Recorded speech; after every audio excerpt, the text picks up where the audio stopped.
Praise the lord. प्रभु यीशु मसीह के सामर्थ्य नाम में आप सबको सलाम देना चाहता हूँ। I just want to greet you all in the precious and mighty name of our Lord and saviour Jesus Christ. 2022 के पहले इतवार में प्रवेश करने के लिए प्रभु ने हमारे जीवन में सहायता किया है। इन दिनों में हमारे जीवन में प्रभु सहायता करते आ रहे और हम चारों तरफ हमारे नज़र मुड़ के देखें तो काफ़ी लोग उनके जीवन में परेशानियां हैं, दिक्कत हैं और एक नया साल में तो प्रवेश कर चुका है, लेकिन उनकी जो परेशानी तो कभी ख़त्म नहीं होता है। और 2021 में अगर आपके जीवन आप मूल्यांकन करते तो खुशियाँ ज़रूर हमारे जीवन में थे, लेकिन उसके साथ साथ बहुत ज़्यादा परेशानी देखने के लिए मिला है। और इतिहास में ऐसा एक समय से पहले नहीं हुआ है, इतना ज़्यादा परेशानी से, भय से हमारे दुनिया चले गए हो। मेरे प्रियो, ऐसे संदर्भ में और ये सुबह के समय प्रभु ने ऐसा एक वचन मेरे मन में दिया है, वो वचन मैं आज आपके साथ शेयर करना चाहता हूँ। एक्सोडस चैप्टर 33 वर्सेस 12 to 17 मैं आपके लिए पढ़ना चाहता हूँ। मूसा ने यहोवा से कहा, सुन, तू मुझसे कहता है इन लोगों को ले चल, परंतु ये नहीं बताया कि तू मेरे संग किसको भेजेगा। तो भी तूने कहा है तेरा नाम मेरे चित्त में बसा है और तुझ पर मेरे अनुग्रह की दृष्टि है। और अब यदि मुझ पर तेरे अनुग्रह की दृष्टि हो तो मुझे अपनी गति समझा दे, जिससे जब मैं तेरा ज्ञान पाऊँ तब तेरे अनुग्रह की दृष्टि मुझ पर बनी रहे। फिर यह भी ध्यान रखी कि यह जाति तेरा प्रजा है। यहोवा ने कहा, मैं अब तेरे साथ चलूँगा और तुझे विश्राम दूंगा। उसने उसे कहा, यदि तू अब न चले तो हमें यहाँ से आगे न ले जा। ये कैसे जाना जाए कि तेरे अनुग्रह की दृष्टि मुझ पर और अपनी प्रजा पर है? क्या इससे नहीं कि तू हमारे संग संग चले, जिससे मैं और तेरी प्रजा के लोग पृथ्वी भर के सब लोगों से अलग ठहरे। यहोवा ने मूसा से कहा, मैं ये काम भी जिसकी चर्चा तूने की है करूँगा, क्योंकि मेरे अनुग्रह की दृष्टि तुझ पर है और तेरा नाम मेरे चित्त में बसा है। Praise the Lord.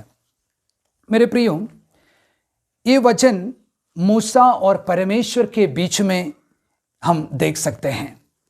जो निर्गमन की किताब में हम देख सकते हैं, परमेश्वर ने इस्राएल लोगों को जो मिस्र देश से किस तरीके से छुटाकर उनको आगे लेके जा रहे।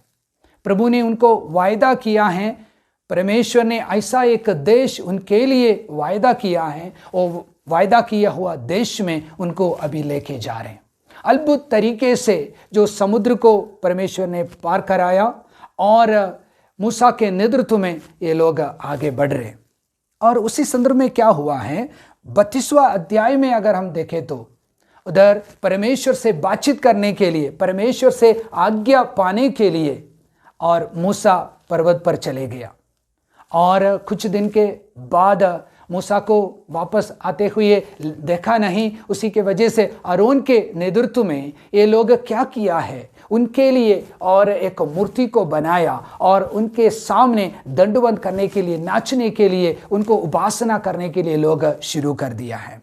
उसी के बीच में पर्वत से मूसा वापस लौट कर आया है, देखा है परमेश्वर के जन उनके विरोध में क्या करते जा रहे। उसी को देखकर परमेश्वर को बहुत गुस्सा आया और आखिरी में उनके साथ परमेश्वर ने उनको खत्म करने के लिए और उस तरीके से निर्णय लिया है। और परमेश्वर ने मूसा से ये बातचीत किया है, मैं अभी आपके साथ नहीं आऊँगा, मैं एक स्वर्गदूत को, मेरा एक दूत को मैं आपके साथ भेजूँगा। ऐसे संदर्भ में ये मूसा परमेश्वर से बातचीत कर रहे हैं। मेरे प्रियो, हमारे जो दुनिया में आप देख लीजिए, हमारे साथ हमारे नौकरी दे, हमारे प्रियजन थे और सारे कुछ चीज़ हमारे साथ चल रहे थे। लेकिन काफ़ी लोगों को पर्सनली मुझे जानते हैं और उनके प्रिय लोग इस दुनिया से चले गया हैं और ये कोविड के वजह से उनके नौकरियां चले गया हैं और उनके घर परिवार में नुकसान और परेशानी आया है। ये लोग सोचा है ये सारे चीज़ मेरे साथ हमेशा संग संग चलेंगे और इसके वजह से मैं हमेशा खुश रहूँगा। लेकिन ये कोविड हमको ये सिखाया है, आज मेरे साथ जो कुछ सुविधा हैं और लोग हैं वो कल के दिन शायद मेरे साथ नहीं रहेंगे। इसका मतलब ये दुनिया में जो कुछ हम देखता हैं ये सारी चीज़ स्थायी नहीं है, लेकिन स्थायी हुआ एक न बदलने वाला एक ही व्यक्ति हमारे साथ है, उनका नाम है जीवित परमेश्वर। हालेलुया। इसी संदर्भ में मूसा को ये चीज़ को अच्छी से मालूम हुआ है, उसी के वजह से मूसा ने परमेश्वर से बातचीत करने के समय ये बताने के लिए कोशिश कर रहे, परमेश्वर अभी आप गुस्सा में हैं और लोगों को ख़त्म करने के लिए उनके साथ ऐसा व्यवहार करने के लिए आप कोशिश कर रहे, लेकिन मैं आपसे ये विनती करना चाहता हूँ, आपके बिना हमको आगे लेके न जाइए। प्रभु जी आपके बिना हमको आगे न भेजना है। मेरे प्रियो, 2022 शुरू करने की इसी समय में हमारा भी प्रार्थना ऐसा होना है। मेरे प्रियो, हमको मालूम नहीं है 2022 के हर एक दिन कैसा होंगे और मेरे परिवार में, मेरे चारों तरफ, मेरे भविष्य में क्या होने वाला है, लेकिन मूसा के साथ हम भी ये बताएंगे, परमेश्वर आप हमारे साथ आना बहुत ज़रूरी है। इस अध्याय से ये जो वचन हमने पढ़ के देखा है, उसी जो भाग से 3 बातें बोलकर मैं समाप्त करना चाहता हूँ। सबसे पहले हम ये मूसा परमेश्वर के साथ ऐसा एक करीब रिश्ता रखने वाला व्यक्ति था। हम कैसे पता चलेंगे? और अभी देख लीजिए, किसी भी तरीके से लोग परमेश्वर के सामने आने के लिए लोग डर रहे, उनके अंदर बहुत इतना ज़्यादा डर आ चुका है क्योंकि परमेश्वर उनको ख़त्म न करे, ऐसा एक परिस्थिति में है ये लोग। आगे कैसे जाएंगे, हम वापस लौट कर जाएंगे, उनको कन्फ्यूजन है उनके जीवन में। लेकिन हम देख सकते हैं ये कन्फ्यूजन और डर के बीच में और परमेश्वर के उपस्थिति में जाने वाला एक मूसा को हम देख सकते हैं। कन्फ्यूजन और परेशानी उनके जीवन में है और उसके बीच में हिम्मत के साथ परमेश्वर के साथ बातचीत करने वाला एक मूसा को हम देख सकते हैं। और उतना ही नहीं, इधर हम देख सकते हैं परमेश्वर ने पिछले दिनों में मूसा के साथ और इस्राएली लोगों के साथ जो वायदा किया है उसी को दोहराने वाला एक मूसा को हम देख सकते हैं। और उतना एक और चीज़ हम देख सकते हैं, और परमेश्वर के उपस्थिति में हिम्मत के साथ बिना डरते हुए जाने वाला एक व्यक्ति को हम देख सकते हैं। मेरे प्रियो, आज ये नया नियम की कलीसिया के रूप में हम लोग प्रभु के उपस्थिति में हैं और एफेसियों के पत्री 3 अध्याय और उसके जो 12 वचन के मुताबिक हम देख सकते हैं, यीशु मसीह में हमारे पास जो अधिकार मिला है परमेश्वर के उपस्थिति में जाने के लिए।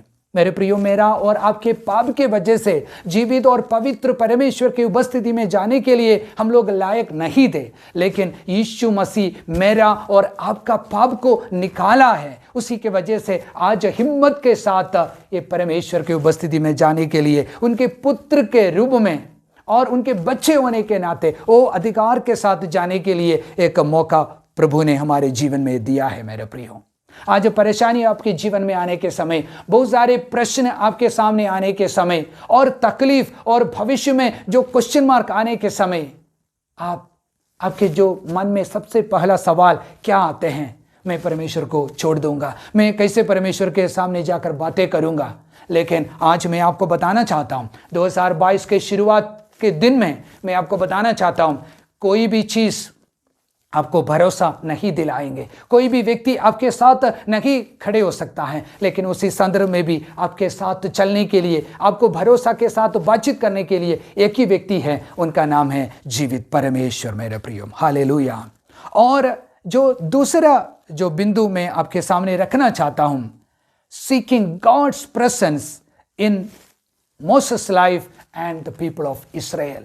ये जो मूसा के जीवन में हम देख सकते हैं, परमेश्वर का जो उपस्थिति को खोजने वाला, परमेश्वर के उपस्थिति को इच्छा रखने वाला एक मूसा को हम देख सकते हैं। सिर्फ उनके व्यक्तिगत जीवन के लिए नहीं, और पूरे इस्राएल लोगों के लिए भी परमेश्वर का उपस्थिति को मूसा चाहता है। देख लीजिए 14 और 15 वचन में इस तरीके से लिखा है, यहोवा ने कहा, मैं आप तेरे साथ चलूंगा और तुझे विश्राम दूंगा। लेकिन मूसा ने क्या बता रहे 15 वचन में, उसने उसे कहा, यदि तू आप न चले तो हमें यहां से आगे न ले जा। मेरे प्रियो, इधर हम देख सकते हैं परमेश्वर ने क्या बोला है, मैं ये लोगों को आगे ले जाने के लिए मैं एक दूत को भेजूंगा। और साथ ही साथ जो 33वां अध्याय में आकर बताते हैं, मैं आपके साथ चलने के लिए तैयार हूं। लेकिन मूसा ने प्रत्युत्तर में बताते हैं, परमेश्वर अगर आप हमारे साथ न चलते तो हमको यहां से लेके नहीं जाना है। इसका मतलब क्या है, सिर्फ मेरे साथ चलना उतना ही नहीं, हमारे साथ प्रभु आप हमारे साथ चलना है। मेरे प्रियो, आप सोच लीजिए परमेश्वर का ताकत क्या है। मूसा को अच्छी तरीके से मालूम है आने वाले समय में और उनके रास्ता में काफ़ी परेशानी आने वाला है, और जो उनको विद्रोह करने वाला जो अलग अलग जो देश और राजा लोग उनके सामने हो सकता है, और पानी का कमी, खाने का कमी, इस तरीके से परेशानी उनके सामने आने वाला है। और हर एक परिस्थिति में मेरे पास कुछ उपाय नहीं होगा, लेकिन मेरे साथ चलने वाला जो परमेश्वर के पास उपाय होगा करके मूसा को अच्छी तरीके से मालूम है। इसलिए मूसा बताता है, परमेश्वर अगर आप हमारे साथ नहीं चलते तो हमको आगे नहीं भेजना है। मेरे प्रियो, आज ये 2022 के शुरुआत के दिन में आपके जो इच्छा क्या है? आपको जो आगे जाने के लिए तो जरूर इच्छा है, आपके भविष्य के बारे में, नौकरी के बारे में, बच्चों के बारे में, पति और पत्नी के बारे में आपके पास कुछ योजना हो सकता है। लेकिन आज आपका इच्छा क्या है? ये सारे संपत्ति मेरे पास आ जाए, और मेरा नौकरी हमेशा मेरे साथ होती तो कितना अच्छा है, मेरे बच्चे मेरे साथ होते तो कितना अच्छा है। ये सारी इच्छा जरूर आपके जीवन में हो सकता है। लेकिन ये मूसा के जैसे आपको भी ऐसा एक इच्छा रख सकते हैं क्या? अगर परमेश्वर मेरे साथ ये 2022 में नहीं चलते तो मैं आगे नहीं जाना चाहता हूं। परमेश्वर इन दिनों में, आने वाले दिनों में प्रभु आप मेरे साथ चलिए। मेरे प्रियो, अगर परमेश्वर आपके साथ होते तो आपके हर एक परेशानी को, हर एक क्वेश्चंस को, हर एक दिक्कत को पूरा करने वाला एक परमेश्वर है। उनके पास उपाय है, उनके पास उत्तर है, उनके पास हर एक समस्या को समाधान है। मेरे प्रियो, प्रेज द लॉर्ड। मूसा ऐसा एक व्यक्ति था, परमेश्वर का उपस्थिति को सिर्फ उनके जीवन के लिए नहीं, और पूरे इस्राएल के जीवन में भी इच्छा रखने वाला एक व्यक्ति थे। हालेलुया। सबसे पहले मैंने बताया है, परमेश्वर के साथ करीब रिश्ता रखने वाला एक व्यक्ति। दूसरा, परमेश्वर के उपस्थिति को हर एक कदम में और इच्छा रखने वाला एक व्यक्ति। तीसरा और आखिरी बिंदु इस तरीके से हम देख सकते हैं इसी अध्याय से, और Moses is seeking God's ways for their life. मेरे प्रियो, हम देखेंगे जो 13 वचन में इस तरीके से लिखा है, और अब यदि मुझ पर तेरे अनुग्रह की दृष्टि हो तो मुझे अपनी गद्दी समझा दे। हम देख सकते हैं इधर परमेश्वर से उनका जो जीवन और इस्राएली लोगों का गद्दी समझाने के लिए और अपने आप को समझने के लिए कोशिश करने वाला एक मूसा को हम देख सकते हैं। इसका मतलब क्या है? गद्दी मतलब जो कौन सा रास्ता लेना है उतना ही नहीं, उससे बढ़कर परमेश्वर आपका तरीका क्या है, आप किस तरीके से इन लोगों को और मेरा जीवन को आगे ले जाना चाहता है।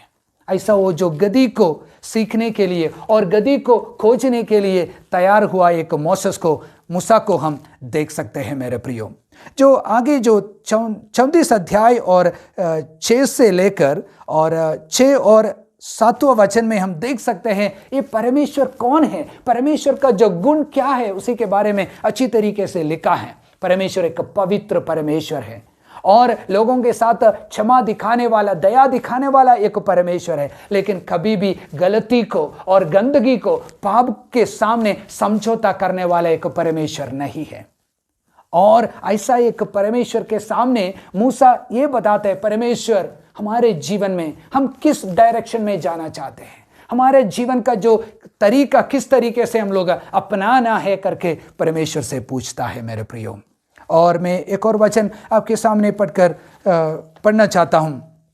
नीति वचन 16 अध्याय उसके जो दूसरा वचन में इस तरीके से लिखा है, मनुष्य का सारा चाल चलन अपनी दृष्टि में पवित्र ठहरता है, परंतु यहोवा मन को तौलता है। मेरे प्रियो, इधर देख लीजिए, इधर जो नीति वचन लिखने वाला व्यक्ति इस तरीके से बताता है, मनुष्य को उनके जो चाल चलन उनकी दृष्टि में अच्छा लगता है, सही लगता है, लेकिन परमेश्वर उनके जो जीवन को और उनके जो पूरी मन को तोलने वाला एक परमेश्वर है। मेरे प्रियम, काफ़ी बार हम सोचते हैं मैंने जो निर्णय लिया है वो सही है, मेरे जो साथ मैंने जो कमाई के लिए जो कुछ किया है वो सही है, और मेरा रास्ता मैंने निकाला है वो सही है, मैंने जो बातें कही हैं वो सही है। लेकिन कभी भी आप सोचा है, प्रभु आप मेरा जीवन से क्या अपेक्षा करता है, मैं किस तरीके से लोगों के साथ बातचीत करूं, और मेरा जो आगे का निर्णय मैं किस तरीके से लूं करके कभी भी आपने सोचा है? अगर अभी तक ऐसे नहीं किया तो 2022 के जो शुरुआत के दिन में मैं आपके सामने एक चुनौती रखना चाहता हूं मेरे प्रियो, परमेश्वर के साथ चलने के लिए, परमेश्वर से इच्छा पाकर, परमेश्वर से रास्ता पूछकर उनके जो गति के अनुसार चलने के लिए एक चुनौती मैं आपके सामने रखना चाहता हूं। और मेरे प्रियो, हमारे सामने परेशानी बहुत कुछ हो सकता है, प्रश्न काफ़ी कुछ हो सकता है। आप जो आने वाले दिनों के बारे में सोचकर मन में इतना दुख और परेशानी में हो सकता है। आपने जो 2020 में जो चीज़ शुरू किया है, जो 20 में और 21 में आपको सफल नहीं हुआ है, और ये जो 2022 के जो शुरुआत के दिन में भी कोविड के बारे में हम लोग काफ़ी कुछ हम सुन रहे हैं, जो तीसरे लहर के बारे में लोग चर्चा कर रहे हैं, और ये सारे चीज़ सुनकर शायद आप भय में और डर में बैठे होंगे। अगर ऐसे बैठे तो मैं आपको ये बताना चाहता हूँ, आपके जीवन में सारी चीज़ शायद जा सकता है, लेकिन याद रखना है, जीवित परमेश्वर जो हमारे जो हाथों में जो वचन है, जो वचन के मुताबिक मैं आपको बताना चाहता हूँ, कभी भी न बदलने वाला एक परमेश्वर मेरे और आपके साथ चलते हैं मेरे प्रियो। इसलिए आपके जो करीबी रिश्ता बाकी लोगों से हटाकर ये परमेश्वर के साथ हम शुरू करेंगे। हालेलुया। आपके जीवन में परमेश्वर का उपस्थिति के लिए इच्छा रखकर आगे बढ़ने के लिए कोशिश कर लीजिए, और परमेश्वर से आपके जीवन का गति पूछ लीजिए, ताकि परमेश्वर के इच्छा के अनुसार हमारे हर एक दिन आगे बढ़ने के लिए प्रभु आपके जीवन में सहायता करेंगे। इसलिए हम जो आज वचन सुना है उसी के सामने अपने आप को हम समर्पित करेंगे,